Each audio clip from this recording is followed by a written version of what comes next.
जयंती मंगला काली भद्रकाली कपालिनी दुर्गा क्षमा शिवा धात्री स्वाहा शोधा नमोस्तुते। माता रानी के भक्तों को नवरात्रि का इंतजार रहता है, क्योंकि ये वही समय है जब नव चेतना नव ऊर्जा का संचार होता है और भक्त माता की विधिवत पूजा कर उनसे मनोवांछित फल प्राप्त करते हैं। आज मैं आपको बताऊंगा इन शारदीय नवरात्रों में हमें वो कौन से कार्य हैं जिन्हें अवश्य करना चाहिए और कैसे माँ भगवती का हम आशीर्वाद प्राप्त कर सकते हैं। इन कार्यों को माता रानी को प्रसन्न और पूर्ण फल प्राप्ति के लिए अवश्य करना चाहिए।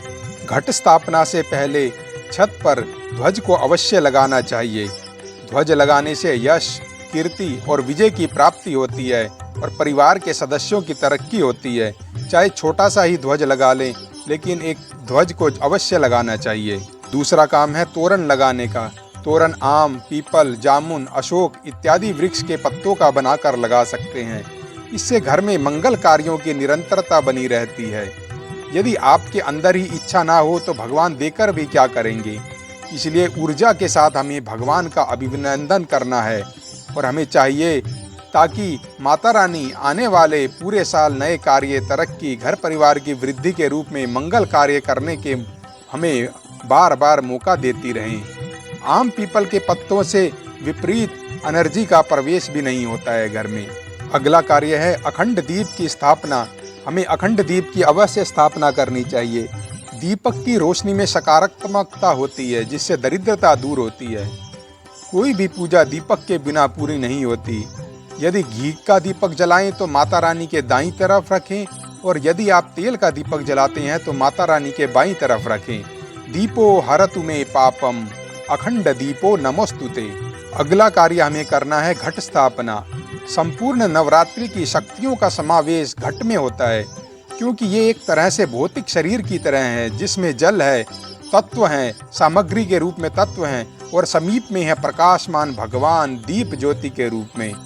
कलश की स्थापना ध्यान रखें मंत्रों के साथ करनी चाहिए। बिना मंत्रों के कलश स्थापना नहीं करनी चाहिए। हमें जो रोपण करना चाहिए, ये आपके घर की खुशहाली का प्रतीक है। अगला कार्य है देवी मूर्ति स्थापन एवं पूजन। यह व्यवस्था करनी है, माता जी को स्नान करवाएं, अच्छे से कुमकुम, अक्षत, जौ, तिल, धूप, दीप, नैवेद्य चढ़ाएं और श्रृंगार अवश्य देना है। अगला कार्य है उपवास। यदि आप 9 दिन कर सके तो बहुत अच्छा। यदि 9 दिन ना कर सके तो लास्ट के 3 दिनों में सप्तमी, अष्टमी, नवमी के दिन भी आप व्रत कर सकते हैं। यदि ये भी संभव ना हो तो हमें सात्विक भोजन लेना चाहिए। ज़्यादा तला मसाले वाला भोजन ना लें, बिना प्याज लहसुन का भोजन लें। नवरात्रि की पूर्णता कन्या पूजन से होती है, इसलिए अष्टमी या नवमी जिस दिन भी हो कन्या का पूजन अवश्य करें।